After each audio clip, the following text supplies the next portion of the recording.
दोस्तों Uttar Pradesh TGT PGT 2026 के लिए आज हम लोग जनरल पेपर में 30 प्रश्न कंप्लीट करेंगे जो सामान्य ज्ञान के होंगे। मॉडल पेपर ये दूसरा है। इसके पहले हमने ऑलरेडी एक वीडियो आपको प्रोवाइड किया है। आज ये दूसरा मॉडल पेपर है। अगर आपने पहले वाला वीडियो नहीं देखा है तो ज़रूर देखें और ये वीडियो भी इसी प्लेलिस्ट में ऐड कर दिया जाएगा। दोस्तों इसमें सारे क्वेश्चन लिए गए हैं जो विभिन्न भर्तियों में बार बार क्वेश्चन पूछे जा रहे हैं। ये सारे क्वेश्चन बहुत ही महत्वपूर्ण हैं। तो दोस्तों आज का वीडियो हम लोग बिना देरी किए आरंभ करेंगे। इसमें जो पहला क्वेश्चन पूछा गया है, ऋग्वैदिक काल में आर्यों का मुख्य व्यवसाय क्या था? तो जो आर्य लोग थे, आर्यों का मुख्य व्यवसाय था वो था पशुपालन। इसका जो राइट आंसर हो जाएगा चौथा ऑप्शन सही है। क्वेश्चन नंबर है दूसरे में पूछा गया है, बिंबिसार के बाद कौन उत्तराधिकार बना था? तो बिंबिसार के बाद जो उत्तराधिकार बना था वो अजातशत्रु है। इसका दूसरा पॉइंट है जो राइट आंसर हो जाएगा। बिंबिसार हर्यक वंश के राजा थे। हर्यक वंश मगध साम्राज्य पर शासन करने वाला प्रथम राजवंश था। क्वेश्चन नंबर तीसरे में है, मराठा योद्धा शिवाजी के पिताजी कौन थे? तो इसका जो सही आंसर हो जाएगा शाहजी। इसका पहला ऑप्शन है जो राइट आंसर हो जाएगा। शाहजी भोसले एक शक्तिशाली और सम्मानित सामंत थे। इन्होंने अहमदनगर के सुल्तान की सेना में एक अश्वारोही के रूप में अपना जीवन आरंभ किया था। क्वेश्चन है चौथे में है, 1857 के विद्रोह के दौरान भारत का गवर्नर जनरल कौन था? तो इसका राइट आंसर हो जाएगा लॉर्ड कैनिंग। तीसरा पॉइंट राइट आंसर है इसका चौथे में। दोस्तों इस विद्रोह के बाद 1858 का अधिनियम भी पारित किया गया जिसमें भारत के गवर्नर जनरल को वायसराय कहा गया और लॉर्ड कैनिंग को ही भारत का गवर्नर जनरल एवं वायसराय दोनों का सम्मान दिया गया था। क्वेश्चन है पांचवें में है, भारत में ब्रिटिश सत्ता को चुनौती का अंत किस युद्ध के साथ हुआ था? तो ये बक्सर के युद्ध के साथ हुआ था। पांचवें नंबर का दूसरा पॉइंट है जो राइट आंसर है। क्वेश्चन नंबर छठवां में दिया गया है, वर्ष 1914 में भारतीय राष्ट्रीय दल की बर्लिन में स्थापना किसने की थी? तो बर्लिन में इसकी जो स्थापना की गई थी ये चंपक रमन के द्वारा की गई थी। इसका चौथा ऑप्शन है जो राइट आंसर हो जाएगा। इस पार्टी के जो सदस्य थे लाला हरदयाल, तारकनाथ दास, मोहम्मद बरकतुल्लाह, राजा महेंद्र प्रताप और वीरेंद्रनाथ चट्टोपाध्याय थे। क्वेश्चन नंबर 7वां है जिसमें कि पूछा गया है, जिस समय दिल्ली ब्रिटिश भारत की राजधानी बनी उस समय वायसराय कौन थे? तो उस समय जो वायसराय थे लॉर्ड हार्डिंग थे। तीसरा ऑप्शन है इसका सही आंसर। लॉर्ड हार्डिंग का जो कार्यकाल था 1910 से लेकर के 1916 तक कार्यकाल था। क्वेश्चन नंबर 8वां है। 8वां में पूछा गया है, एओह्यूम के संबंध में निम्नलिखित में से कौन सा कथन है जो सही नहीं है? तो वह अर्निथोलॉजिस्ट थे। वह भारतीय सिविल सेवा का सदस्य। उसने भारतीय राष्ट्रीय कांग्रेस की स्थापना की। उसने कांग्रेस के वार्षिक सत्रों की 2 बार अध्यक्षता की। ये चौथा पॉइंट है जो सही नहीं है। उन्होंने कभी भी अध्यक्षता नहीं की थी। क्वेश्चन नंबर 9 है। 9 में है, गांधी जी द्वारा सन 1933 तक संपादित समाचार पत्र का नाम क्या था? तो 1933 तक इसका हरिजन हो जाएगा। 9 नंबर का चौथा ऑप्शन है जो राइट आंसर हो जाएगा। और जो हरिजन के बाद उन्होंने हरिजन बंधु का प्रकाशन किया था, तो ये गुजराती भाषा में था। और बाद में फिर हरिजन सेवक का भी प्रकाशन किया था जो हिंदी भाषा में संपादित होने वाला समाचार पत्र था। क्वेश्चन नंबर 10 है। 10वें में है, अंग्रेजों द्वारा निम्न में से किस भारतीय को फांसी की सजा दी गई थी? तो राजगुरु को फांसी की सजा दी गई थी। आगे क्वेश्चन है 11 नंबर। 11 में दिया है, ग्रीष्म ऋतु में धूल भरी आंधियां तापमान पर क्या प्रभाव डालता है?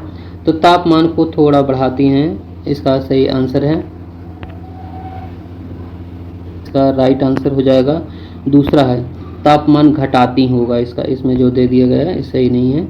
तो इसका ग्रीष्म ऋतु में धूल भरी आंधियां तापमान पर क्या प्रभाव डालती हैं? तो तापमान को घटाती हैं। दूसरा पॉइंट है जो राइट आंसर है। 12 नंबर दिया गया है जिसमें कि विषुवत रेखा इक्वेटर के समांतर काल्पनिक रेखाओं को क्या कहते हैं? 12 नंबर का जो राइट आंसर हो जाएगा इससे कहते हैं लेटिट्यूड, अक्षांश करेक्ट आंसर है। क्वेश्चन नंबर 13 है। 13 में दिया गया है गारो और खासी जनजातियां मुख्य रूप से कहाँ पाई जाती हैं? तो ये पाई जाती हैं मेघालय में। खासी जनजातियों को उत्तर में इसे मोई के नाम से जाना जाता है और दक्षिण में इसी को वार के नाम से जाना जाता है। गारो और खासी दोनों जनजातियों में माँ का वंश नाम ही अगली पीढ़ी को मिलता है। क्वेश्चन नंबर 14 दिया गया है रायसीना हिल कहाँ है? इसका सही आंसर हो जाएगा नई दिल्ली। पहला ऑप्शन राइट आंसर है। 15 नंबर क्वेश्चन है। 15 में सबसे पुरानी चालू परिष्करण सारा रिफाइनरी कहाँ स्थित है? तो ये स्थित है तास में। इसका राइट आंसर हो जाएगा 4 नंबर। तो जिसकी स्थापना की गई थी 1934 ईस्वी में की गई थी और जो ग्लावेस्टान की खाड़ी में स्थित है। ये भारत की बात नहीं की गई, वर्ल्ड की बात है, नहीं तो डिगबोई होता। आगे क्वेश्चन दिए गए 16 नंबर गांधीवादी अर्थव्यवस्था किस पर बल देती है? तो ये देती है मानवीय एवं सांस्कृतिक मूल्य पर। इसका सही आंसर है। क्वेश्चन नंबर 17 है। 17 में उस रोजगार की स्थिति को क्या कहते हैं जिसमें कृषि श्रमिकों की उत्पादकता शून्य होती है? तो इसका हो जाएगा प्रच्छन्न बेरोजगारी। इसका सही आंसर हो जाएगा ऐसे व्यक्ति जो अपनी श्रम शक्ति का कुछ ना कुछ उपयोग करते रहते हैं किंतु उसकी सीमांत उत्पादकता शून्य होती है, प्रच्छन्न बेरोजगारी कहलाती है। इसमें किसी विशेष कार्य में आवश्यकता से अधिक श्रमिक कार्यरत होते हैं। यदि इस अतिरिक्त श्रम को हटा दिया जाए तो उत्पादकता पर इसका कोई प्रभाव नहीं पड़ता है। क्वेश्चन नंबर 18 है। 18 में दिया गया है प्रधानमंत्री सुकन्या समृद्धि योजना का शुभारंभ कब किया गया था? तो ये किया गया था 2015 में। हीराकुंडा बांध किस नदी पर बनाया गया है? तो ये बनाया गया था महानदी पर और यह भारत का पहला बांध है। इसका सही आंसर है महानदी। 20 नंबर क्वेश्चन है। 20वें में है वाणिज्यिक बैंकों द्वारा भारतीय रिजर्व बैंक के पास रखे गए सर्वाधिक न्यूनतम से अधिक रिजर्व कहलाता है।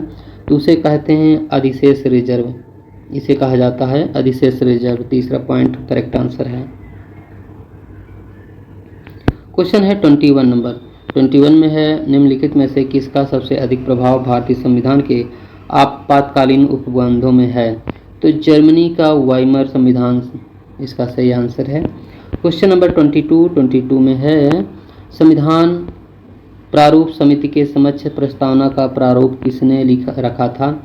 तो जवाहरलाल नेहरू ने रखा था। इसका पहला ऑप्शन है जो राइट आंसर हो जाएगा।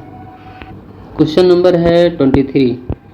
भारतीय संविधान का अनुच्छेद 125 संबंधित है। किससे संबंधित है? तो 23 का राइट आंसर है 2 पॉइंट। दूसरा है सर्वोच्च न्यायालय के न्यायाधीशों के वेतन भत्ते और अन्य सुविधाओं से संबंधित उपबंधों से रिलेटेड है। 24 नंबर में है भारतीय संविधान का कौन सा अनुच्छेद मुफ्त कानून सहायता और समान न्याय प्रदान करता है? तो अनुच्छेद 39A इसका राइट आंसर है। क्वेश्चन है 25 नंबर ग्राम पंचायत का कोई सदस्य हस्तलिखित आवेदन मुक्ति का संबंधित कर तत्काल दे सकता है? आवेदन समर्पित करने के कितने दिनों बाद त्यागपत्र प्रभावी माना जाएगा? तो 21 दिनों के बाद। क्वेश्चन नंबर 26 है निम्नलिखित में से कौन सा एक प्रकाश संश्लेषी वर्णक नहीं है? तो एंथोसाइनिन है। इसका चौथा पॉइंट राइट आंसर है। क्वेश्चन नंबर 27 है पाचन क्रिया में प्रोटीन निम्नलिखित में से किस पदार्थ में बदल जाते हैं? तो अमीनो अम्ल में बदल जाते हैं।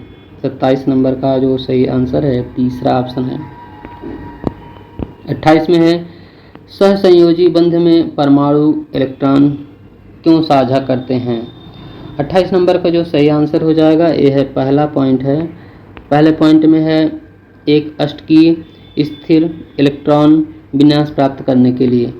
क्वेश्चन नंबर है 29 अपने चेहरे को उसके सामान्य आकार से बड़ा देखने के लिए एक लड़की को 120 सेंटीमीटर त्रिज्या वाले एक अवतल गोलाकार दर्पण के सामने कितनी दूर खड़ा होना होगा? 29 का सही आंसर है दर्पण से 50 सेंटीमीटर की दूरी पर। 30 नंबर क्वेश्चन है एक बेसबॉल को हवा में ऊपर की ओर फेंका जाता है तो बॉल का सर्वोच्च उच्चतम बिंदु त्वरण क्या होगा? तो सही आंसर है दूसरा पॉइंट जी के नीचे। तो दोस्तों ये जो क्वेश्चन है हम लोगों ने आज दूसरा मॉडल पेपर हम लोगों ने कंप्लीट कर लिया है। अब आपको तीसरा प्रोवाइड किया जाएगा जो इसी प्लेलिस्ट में ऐड कर दिया जाएगा। तो दोस्तों आज का वीडियो यहीं तक। पूरा वीडियो देखने के लिए बहुत बहुत धन्यवाद।